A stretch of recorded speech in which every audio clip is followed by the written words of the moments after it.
Stuka Joe here. Today we're going to take a look at this game, Hungarian Nightmare. This is from Against the Odds magazine. This is number 31. And this game is designed by Mark Still. It is an area impulse game about the battle for Budapest, which really is a siege. The Germans have to hold out as long as they can from the Russians, who are attacking from all sides. The city is surrounded by the Soviets, and the defenders are German, Wehrmacht, SS, as well as Hungarian units, and the Hungarians, after a while, don't have much of a motivation to keep on fighting with the Germans, and they start to desert in droves. The game includes around 280 half-inch counters representing the forces of the Soviet Union. Those in red are Guard units, those in brown regular army units. And then there's also the forces of the Axis, German units, there's SS units, and there's also Hungarians fighting for the Germans, although they will start deserting in droves starting on turn 4. The setup sheets that you see there are not included with the game. I downloaded them from BGG. They were made by a gentleman by the name of Lawrence Ho, and I think they're just a great idea, and they're really nice. They set up for the counters, which can take a while because there's a lot of counters on the map in this game. So I want to commend Lawrence did a fine job, and thank you. I really appreciate his work on this. This is the map of the game, and for me it's one of the most stunning and beautiful wargaming maps I've ever seen. It's an area map of the city of Budapest. There you see the Danube River that goes through the city, and the city is actually the development of two cities through time. Buda, which is to the left or to the west here, and Pest, which is to the right. And you see the classic information present in all area impulse games. For example, you have here area 58. That's what this number means, the number in the black rectangle. And this is the terrain effects modifier. It's a +4 for the defenders. So I've marked also all areas that are German supply sources. I've marked them with these pins so that they can be easily identified after we place the counters on the map. The Germans start the game completely surrounded, and that's why they trace supply to these areas here that are adjacent or near the Danube.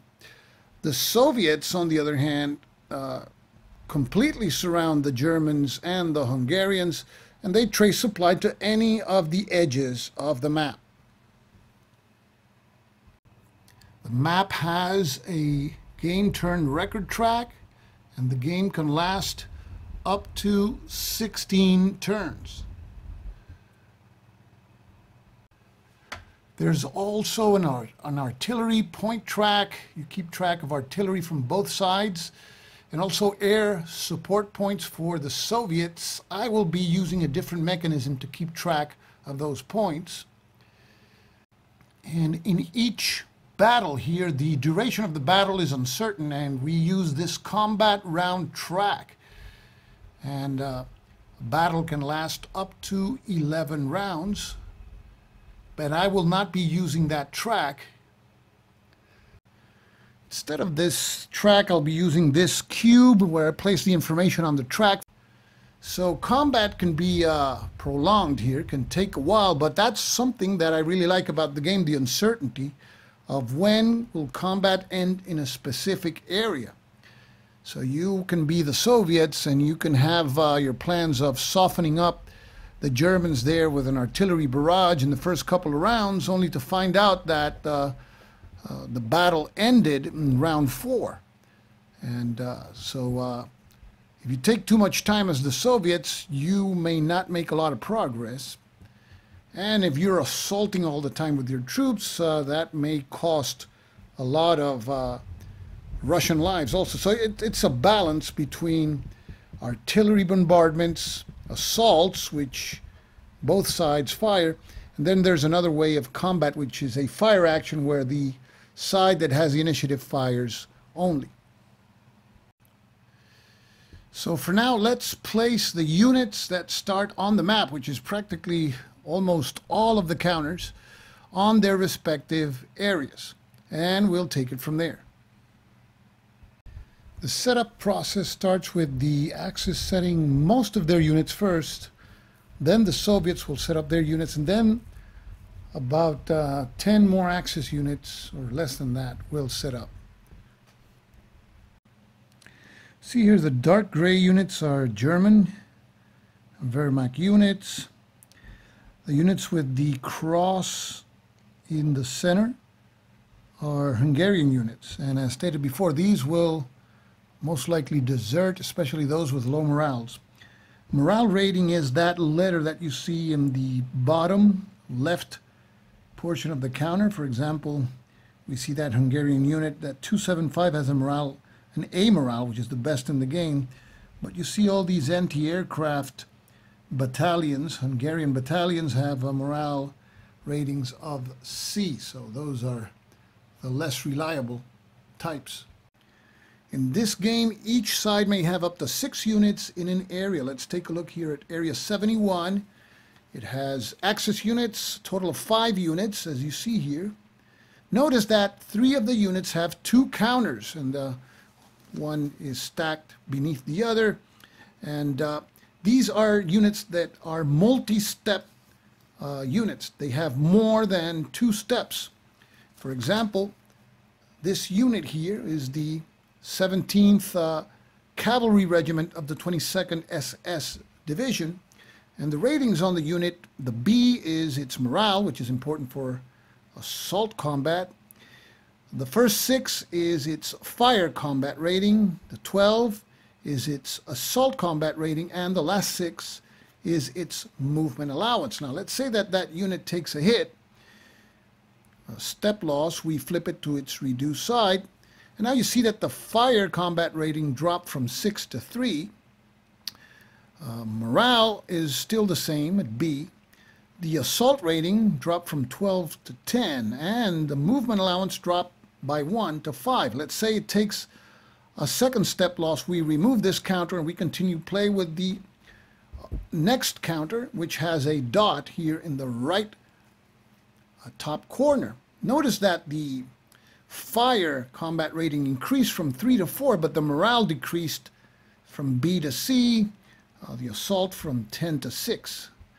And let's say a third step loss is absorbed by this unit. We flip it to its last step side. And notice now that the coloring inside the NATO symbol is now the same color as the unit's background. That means this is the last step, and you see the ratings are significantly reduced.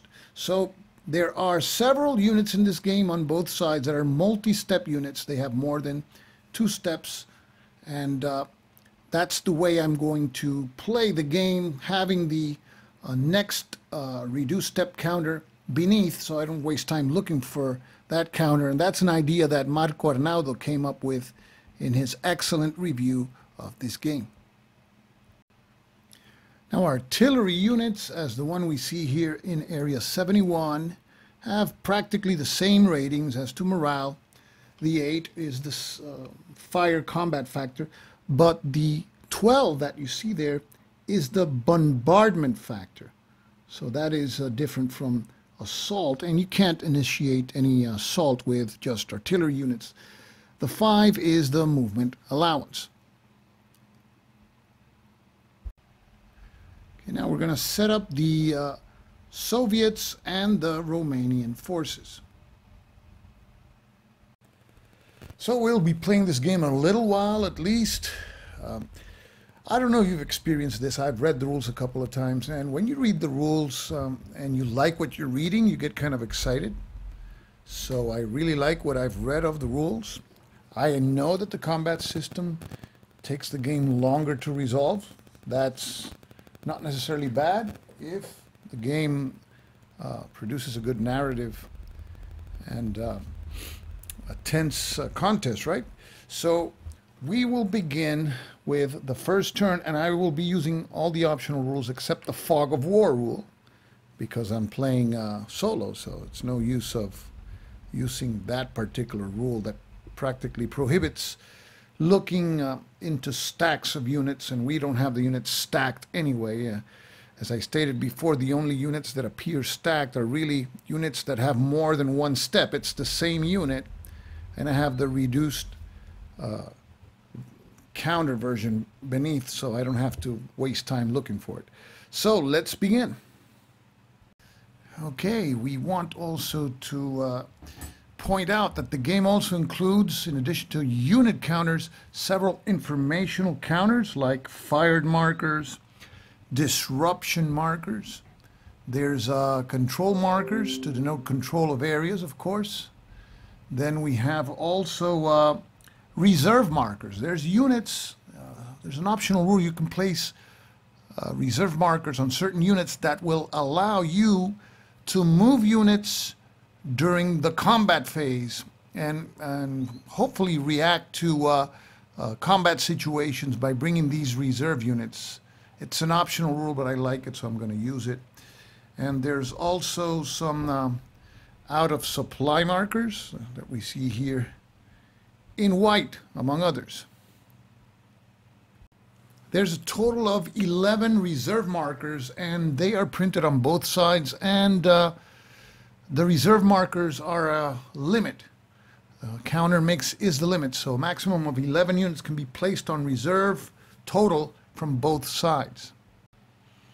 Now we're going to take a look. What units does the Axis want to place in reserve?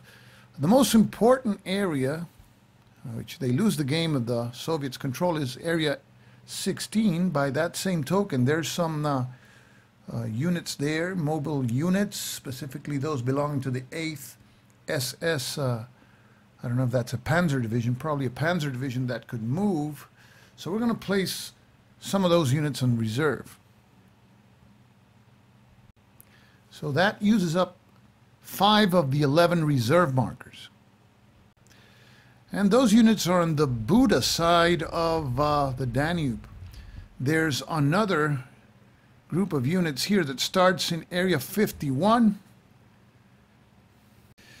And these are Hungarian units with a morale level of C. Do we really want to place these people with a reserve status? Probably not. There's not a lot of units that the Germans may place in reserve. We see here a Panzer company, which we will place a reserve marker there. After reconsidering the situation, we will also place reserve markers on those 3 Hungarian units in Area 51. And the main reason for doing so is that the Axis don't have many units that do not start adjacent to Russian or Soviet units. So now that leaves 2 reserve markers for the Soviets if they want to place any. The Soviets have amassed a great number of divisions here on the southeast corner of the map. So it may be worthwhile to place reserve markers here, specifically in Area 64. And they are placed on 2 of their rifle divisions that are part of that 297th Rifle Divisions. 2 of their rifle regiments, I stand correct. So setup is complete. We go to turn number 1. There's going to be Soviet reinforcements, the Soviet 36 Guard Division, as well as the 151st Rifle Division. But first, we'll go to the joint bombardment phase. The first phase in the turn is the joint bombardment phase, and the first step is the Soviet air bombardment segment. In this game, the Soviet off-board or off-map artillery is represented abstractly through bombardment points. And there's artillery and also air points. Air power is represented abstractly through air points. And all these artillery and air points can be used to bombard areas with Axis units. The Germans have a limited ability in that their artillery units in the game can fire either through bombardment, in which case each time they do so they spend 2 ammunition points, and if they fire in fire combat they spend 1. The Romanians in this game are on the Soviet side. I should have used the green color there. That was my mistake. It's the I'm used to seeing the Romanians fighting alongside the Germans, so that's my mistake. But so the Romanians have 2 artillery points, and then when you look at the artillery points of some formations like the 7th Artillery Division, 90 artillery points, the 16th, 100, it seems like a lot, but as you will see, you need a lot of artillery points to have a decent chance of causing some damage.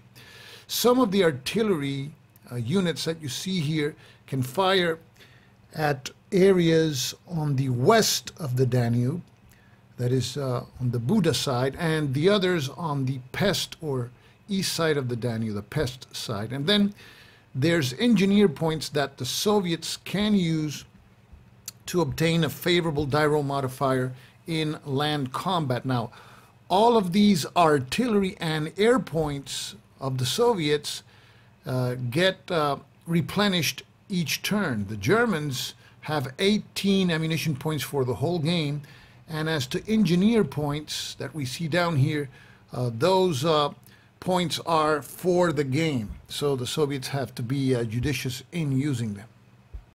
Okay, when bombarding we use this table, the bombardment table, and it has some columns. You locate the column corresponding to the number of bombardment points that you will be using. So let's say you're gonna make an attack with 15 bombardment points. Notice that you would need a die roll of 5 or more to cause some damage. 5 is 1 step loss, and here is 1 step of loss, and the unit that received the loss is disrupted. And the S means that if there's friendly units, they also get the same result. So both sides suffer the same result here. So you have 1 loss, and disruption for the unit that received the loss, 2 losses. And that's losses are fulfilled in steps. Now let's take a look at the modifiers so you can have an idea that bombardment is not as effective as you may think. There's die roll modifiers for bombardment. Notice here, -1 if no friendly units are in the target area. So this applies to artillery bombardment. So if you don't have, as the Soviets, friendly units in the target area, that's a -1, so that's pretty bad. And -2 if the nearest friendly unit is 2 or more areas away. So that means the Soviets, who have the bulk, or let's say all the bombardment points here, artillery bombardment points, they have to close in. I believe that's the way the designer chose to recreate the efficiency of the Soviet artillery system. The die roll modifier that always applies to all bombardments, air and artillery, is the terrain effects modifier of the area. So that's something to bear in mind. And the results, we already explained them. So now we're going to go to the Soviet air bombardment segment. As you can see here, the Soviets have 50 air points to use to distribute in bombardment attacks in this phase. And again, that sounds like a lot, but the Soviets could execute 2 20-strength attacks and 1 10-strength attack. And notice that the 10-strength attack needs 6 or more to cause some damage. And remember that you always have to subtract the terrain effect modifier as to air bombardment. So that die roll modifier of not having a unit adjacent to it only applies to artillery bombardment. But still, the terrain effects modifier has a big impact. And in this game, there's a lot of areas with terrain effect modifiers of 3 and 4.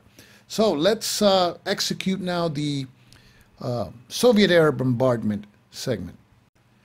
And because air bombardment does not have that penalty of not having to have units adjacent to the area to be bombarded, it's a good idea to use it now to soften up this area of the improvised airfield, which is Area 49.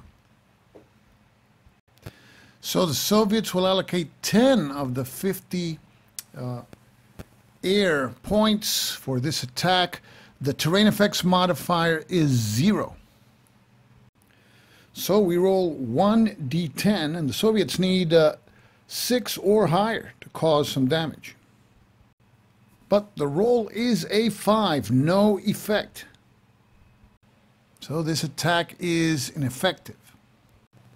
The Soviets still have 40 air points, so they can conduct 2 20-point strength attacks. So now the Soviets will attack Area 48 with 20 air points, and now we have to subtract 1 from the die roll for the terrain effects modifier. 4 minus 1, 3. And you can see here that 3 is still no effect. Soviets needed at least a 4 or more as a net result. So this second air attack is also ineffective. Soviets still have 20 air points. Here we see the southern part of the map, the southernmost edge with the 66th Guards Rifle Division, and they will enter Area 70, followed by Area 71. Because the terrain effects modifier in Area 70 is 3 and Area 71 is lower 2, they will call for the 20 air points to attack Area 71. So we roll 1d10 and subtract 2. The result is a 9 modified to a 7. And we see here on the 20 column, it is a 1. So there's 1 loss that has to be satisfied by the defenders. And throughout this video, instead of referring to this table constantly, we will use this cube to indicate the number of losses that the enemy has to sustain. So in this case, it's the loss of 1 step. And that will be satisfied by eliminating this 1-step police battalion. It's actually a Hungarian police battalion. That's the end of the air points, the Soviet air bombardment segment. The next segment is a joint artillery bombardment segment, and you will see basically the Soviets firing all their artillery points. So now we will fire in bombardment attacks these artillery points. The Romanians have 12, 7th Artillery Division 90, the 16th Artillery Division 100. And these formations have limitations. For example, the Romanian artillery points can only be used on the Pest side, while the 7th Artillery and 16th Artillery Division, as well as 46th Army artillery points, can be used on the Buda side of the map. Meanwhile, the 5th Guards artillery and Pest Group artillery points can be used only on the Pest side of the map. So we'll start with the 7th Artillery Division. It has 90 artillery points. And we see here the southern part of the map on the Buda side. There are some Soviet Marine brigades here in Area 3, and adjacent to that area is Area 4 with 3 units. So that will be bombarded by 20 artillery points of the 7th Artillery Division. The modifiers are -1 for the terrain and -1 because there are no Soviet units in the same area but adjacent. So it's a -2. We roll 1d10. Roll is a 2 modified to a 0, no effect. So no effect there, and we place a bombarded marker to indicate that that area has been bombarded in this segment, and you can only bomb the same area once in this segment. So having failed to cause any losses here, now the next area to be bombarded is area number 5. Also with 20 bombardment factors, terrain effects modifier is -2 and also a -1 because no Soviet units are in the same area. For a total of -3, we roll 1d10. 5 minus 3 is 2. At least a 4 is needed for some kind of a loss, so this is no effect. So we've seen the 7th Artillery Division already expend 40 of its 90 artillery points, and the result has been no effect so far. So this time, 20 more bombardment factors are used to bombard area number 9 that has a terrain effects modifier of 3. We roll 1d10. The roll is a 7. We subtract 3 for the terrain. That is 4 minus 1 because there's no Soviet units in the area, for a total of 3, no effect. So now the 7th Artillery Division is down to 30 artillery points. So you can make a 20-point attack followed by a 10 or 2 15-point attacks. And they will continue attacking areas that have Soviet units adjacent in order to avoid that -2 penalty. Area 11 with 20 strength points. So we roll 1d10 and subtract 3 for the area and 1 for no Soviet units in the area, for a total of -4. 9 minus 4 is 5. And the result is 1d. 1 step is lost, and if the unit survives, it is disrupted. The Axis will eliminate this Hungarian infantry battle group, which is a 1-step unit. And the 7th Artillery has 10 artillery points left. And the last 10 artillery points for the 7th Artillery Division will be used to attack Area 16, which is the most important area for the Germans in the game. That is in Buda. There is a reduction of 4 for the terrain, plus an additional 2 because there's no Soviet unit adjacent to the area, for a -6. So the result is 2 minus 6 minus 4, no effect. We mark the area as bombarded. Now we go to the 16th Artillery Division's artillery points 100, so we'll probably make 5 20-point strength attacks, and these have to be on the west side of the Danube.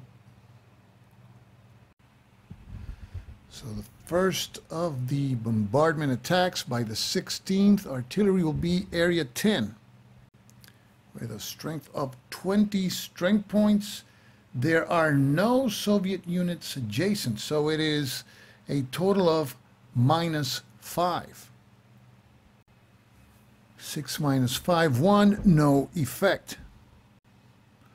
So the 16th Artillery still has 80 artillery points. And we keep moving north here. The next area to be bombarded is going to be Area 15. With 20 points, modifiers are -3 for the terrain and an additional -1 because there's no Soviet units in the area. For -4, we roll 1d10. Roll is a 9 minus 4, 5.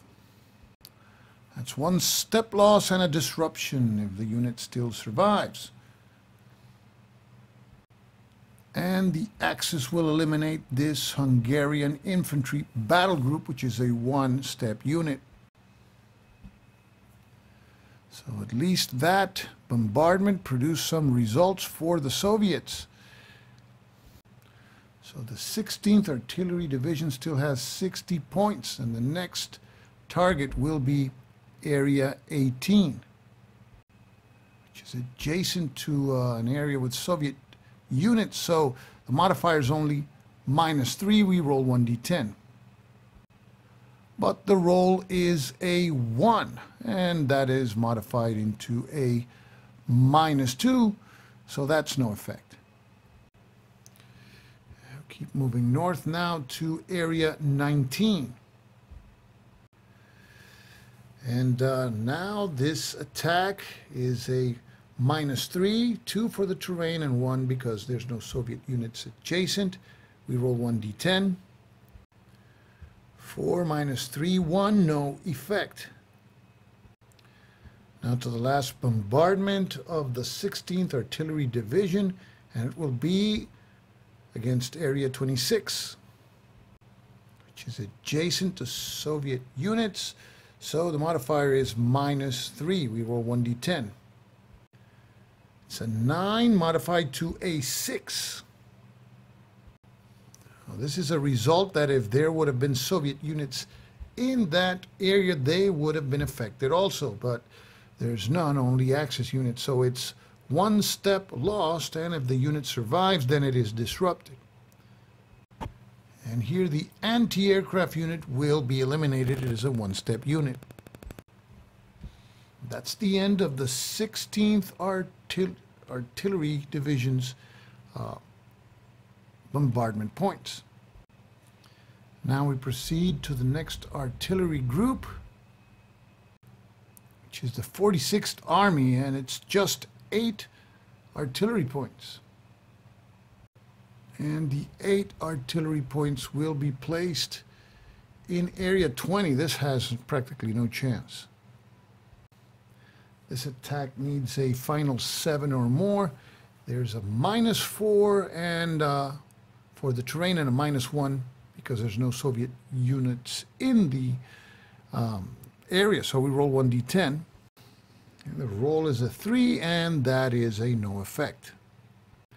And that concludes the bombardment, artillery bombardment of Soviet artillery points that can bombard to the west of the Danube. Now, we would proceed to the east, to the area of Pest, but the game, for some reason, does not bring enough bombarded markers, so I'm going to remove the bombardment markers from the west side of the Danube to be used now on the Pest side.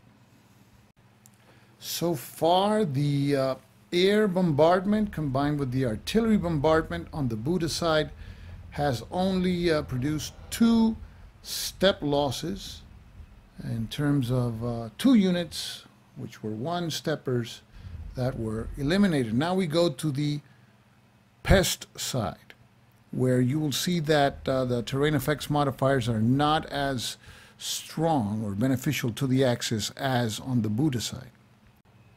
We start with the 5th Guards Artillery Division.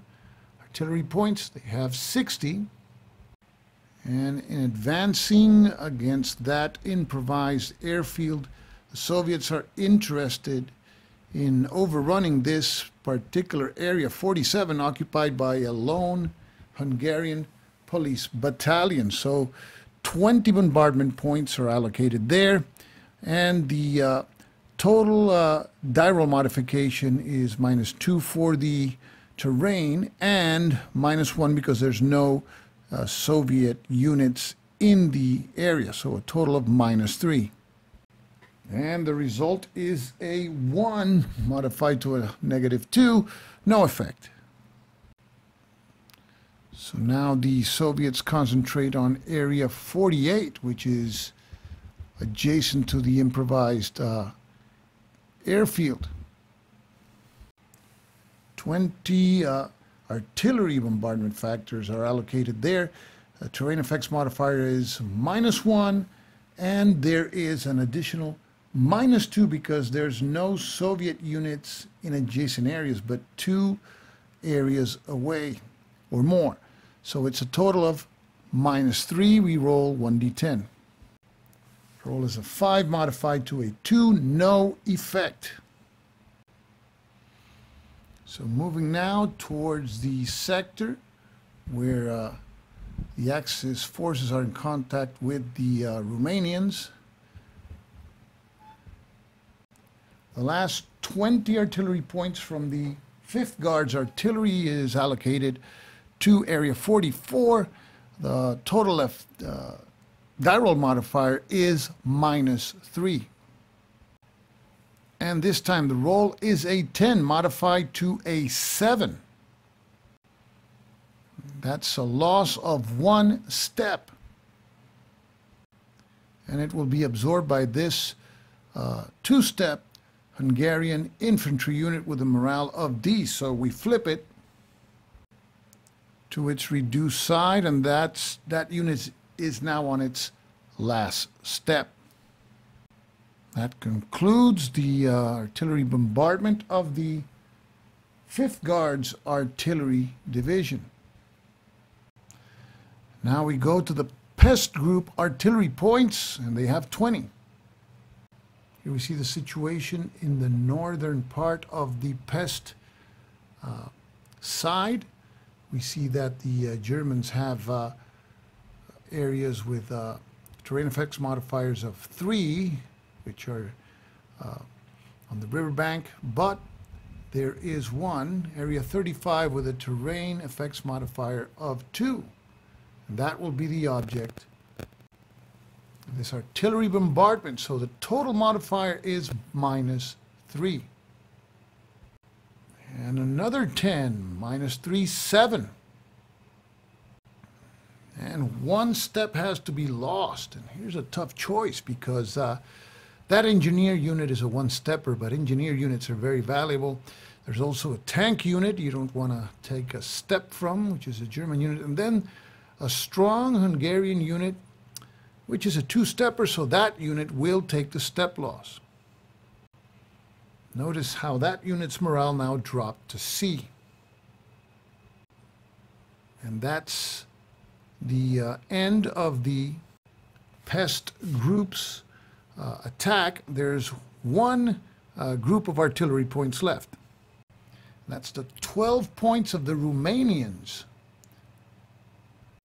We see here the Romanian forces in green. They occupy currently 4 areas. That is 33, 45, and 46. Actually 3 areas. And they will attack Area 41, which hasn't been attacked yet. It's just 12 points. The modifiers are -3, 2 for the terrain, and an additional -1 because there's no Romanian or Soviet units in that area. And the net die roll is a -1, no effect. So that takes care of the Romanian artillery, and that is the end of this artillery segment. The Germans are not firing any artillery in this particular segment. Now we go to the last segment of the joint bombardment phase, bombarded marker removal. Now we remove the bombarded markers from the areas that were just bombarded on the Pest side of the map. And we will continue in the next preview video with the movement and combat phase of turn 1 to give you an idea how this game plays. So I hope that so far you're getting an understanding of the nuances of this game and what the game has to offer. So this is Stuka Joe signing off for now. Thanks for watching.